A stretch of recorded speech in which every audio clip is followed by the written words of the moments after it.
Hey guys, Ron here. Thanks for watching. I'll say that in advance. Tonight I'm going to talk about something that I haven't seen too much documentation on, unless you're reading a biography or a kind of lesser known documentary. But, and I won't talk too long about it, but the subject tonight is the rumor that was going around I guess, started in the fall of 1969, that Paul McCartney was dead. Paul McCartney was dead. He was killed in a car crash in 1966 and secretly replaced by another who was pretending to be Paul. So that became known as the Paul is dead rumor, and it was really especially big on college campuses. And it's 1969 and everybody's doing LSD and different hallucinogenics. Not everybody, but a lot of people. And that just fueled the fire. And it went so far that Paul's brother, Mike, actually had to go on talk shows. And I've seen him on a talk show in England during that period, denouncing the conspiracy theorists who were even bringing it up, even discussing it, mentioning it. So it's the Paul is dead rumor, and I'll tell you as much as I know about it now. Now. So let's talk chronologically, because it happened at a time when conveniently, and this was, I'm sure this is pure coincidence, conveniently, Paul McCartney, one of the best known, well-known people in the world, was suddenly mysteriously gone, or not gone, but not out in public, not recording with the Beatles, not at Apple headquarters, not at his home in London, which was just around the corner from Apple and from the recording studio.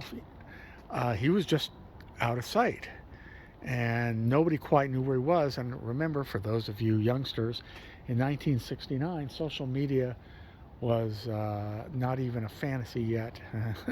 And there was no Steve Jobs, or computers. Home computers were a fantasy, cell phones a fantasy. So with no social media in 1969, you're relying on, I guess, news cameras or eyewitnesses to tell you, where is this individual, interviews. So let's start with how and why Paul disappeared from public view for the first time, really, since he was famous, and why he was in a deep depression, and I wouldn't say hiding away, but getting away. On September 20th, 1969, Paul McCartney attends a band meeting, and at that meeting, John Lennon, Paul again is pitching the band, what can we do next? What can we do next? They had just I believe it was about 2 weeks after the release of the Abbey Road album, and Paul was again pitching the things that he had been pitching, the ideas he'd been pitching 6 months earlier during the Get Back sessions, which produced the Let It Be album, which was for some reason not released until spring the following year, 1970. They recorded but released out of order. Anyway, Paul was again saying we should go play a big stadium somewhere, play on a ocean liner, play at Mount Everest, do a TV show. If we're not going to do concerts, do one live performance, or basically TV was a big one, or maybe another movie. And every idea John shot down, until John finally said, not only that, but just said, I think you're crazy. I believe the exact term was, I think you're daft. Until John literally said that he was leaving the group. And this, of course, was a huge blow to those in attendance. He said, no, this is it, I'm leaving the group. And John and Paul and Ringo and George and Alan Klein, their new manager, kind of sat around for a few weeks wondering if John was going to get over it. And Paul was, obviously in contact with the other two Beatles, and nobody quite knew what to make of it. But it looked like John might be staying away. Well, Paul, living so close to the recording studio, he was too depressed to stay home in St. John's Wood. And Linda had just had a baby, and Linda had her daughter, Heather. So Paul decided to take the family out of London, away from St. John's Wood, and to the isolated farm in Scotland. And to get to that farm, you had to go through a couple of other properties, at least one on a dirt road, throughout the other guy's property, throughout dirt roads. It was pretty isolated. So Paul is ensconced with Linda for a while. I believe it was at least a month. Not shaving, drinking all the time, not getting up. Tried some heroin that he had gotten from Robert Fraser, gallery owner. Was in deep depression, and like I said, not going to be seen by anybody. In fact, the only thing that did squash the rumor is, and this is the rumor actually, Paul being dead, actually perpetuated and actually encouraged, or was the, how do I say this? Because of the rumor, Life magazine went out looking for Paul McCartney. So they sent a reporter that actually Paul had known because he had followed the Beatles around during the Hard Day's Night film, and a photographer around. So they went on a Sunday. They knew where the location of the farm, but they went on a Sunday thinking that the farmer who was in front of Paul's property, they kind of agreed to kind of unofficially patrol the road so nobody could get through and bother Paul, go through this man's property and get to Paul's property. They figured this man would be at church. Well, in 1969, most people went to church on Sundays, unlike these days. So sure enough, the guy was gone. They were able to roll right up to Paul's property.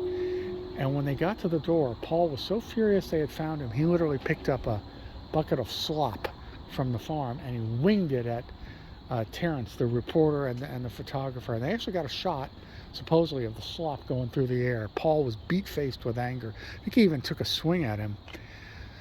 Well, they thought Paul was crazy and they hightailed it out of there. So Paul, I must have talked to Linda, or she must have convinced him right away. He hightailed it in his Land Rover kind of vehicle, came after them, and he profusely apologized and even said, "You've got a terrible picture of me, please don't print that." He knew that a picture of him with a slop bucket going through the air would not be good publicity for him. So Paul agreed for an interview, to sit down for an interview.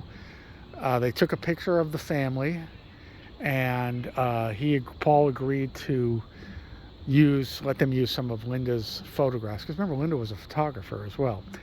So the cover of Life magazine says I believe it said Paul is still with us, and it was a black and white photo of Paul and the baby and Linda and Heather, and Paul looking, disheveled, but he got himself together as much as he could. Paul is still with us, and I guess obviously that must have quashed the rumors. Now during that same interview, Paul said, "I don't have much to say." I'm paraphrasing. He said, "I don't have much to say these days. If I do have anything to say, I'll say it in the music." But he wasn't making music, number one. And the other thing he said was something very interesting that everyone overlooked. No one asked for clarification at the time. No one, apparently. He said, "The Beatle thing is over." The Beatle thing is over? What does that mean? Well, nobody asked. Well, eventually, Linda convinced Paul to pick himself up, try to snap out of his funk as best as possible, go back to London, make an album, get on a career path of being a solo artist, something he never wanted to be, and so on and so forth, and the rest is history. And Paul's still rocking at 80 years old, and better than ever in some ways. But that ended it. So what happened with the Paul is dead rumor? Well, somewhere along the line in that fall of 1969, a guy who admitted it decided on a hoax. The hoax would be Paul is dead, and it was replaced in 1966. And he had laid out evidence, and then more people kept laying out evidence to suggest Paul was dead. He blew his mind out in a car. The line written by John for A Day in the Life, they thought that was evidence, they were really talking about Paul. In reality, John was talking about the heiress to Guinness, the heir to a very billionaire family. I don't remember the name of it, but who died in a car crash. Anyway, So they started pointing to certain evidence, like Paul being barefoot on the cover of the Abbey Road album. Why is he barefoot? Must signify he's dead. The line where John in Strawberry Fields sings cranberry sauce, or he speaks cranberry sauce. Now, cranberry sauce, or if you're listening for it, it sounds like I buried Paul. I buried Paul. And things in Revolution 9, and I just stepped in a puddle. New shoes, too. Revolution 9, he's dead, things like that. I believe a black carnation on his thing during Magical Mysteries Tour. I think that the Beatles consciously were doing things through the years to mess with people, but I don't think in a million years they were complicit in the Paul is dead hoax. There's no real reason to be. They never confessed or admitted to that or suggested that. I think they were just doing like wacky things. Even the Eagles did it on the Hotel California album. I think it was just to mess with people, and people, particularly this guy and then other people, read in. And you know, it was one of those things that in those days late night talk shows were all the rage, and people late night getting on a talk show, which actually still goes to this day, like Art Bell and then George Norrie's show. People were calling in and talking about it, and other clues that they found in the music and in photographs. So that was the Paul is dead rumor. I can't remember offhand all the clues, but you can look it up yourself and you can see, and it was interesting. And you know, backward masking, it's probably the first time people started to spin the records backwards, and then of course it became much bigger with Stairway to Heaven and things like that. But yeah, it was a creepy winter that winter, I would imagine. Not that I remember it, but that winter of '69, so many things, you know, the Manson family being captured, Altamont, and a person being killed at the Altamont concert during the Stones performance. It was just a creepy time, and part of it was the Paul is dead hoax, which was absolutely a hoax, like crop circles, but two completely different subjects. Anyway, so look at the clues yourself, guys, if you're interested in especially if you haven't heard of it. But definitely him being barefoot on the Abbey Road cover. And they not only did that, they speculated that John in white, I believe, was supposed to represent the preacher. George was the gravedigger in jeans.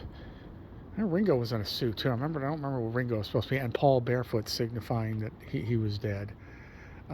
So there are many clues. Like I said, I can't remember them all offhand because I think I took a little interest in them about 35 years ago and kind of forgot them since. It wasn't one of my favorite conspiracies, but I've grown to be very interested in it, in this particular hoax, as the years have gone by, as the decades have gone by. Okay, guys, Ron here. Hope you like it. Short and sweet on that one. If you like the channel, please do subscribe. And if you do subscribe, please hit the little bell icon next to the subscription button, and you'll be notified when I post. And also, comments are always welcome, as you who do comment know.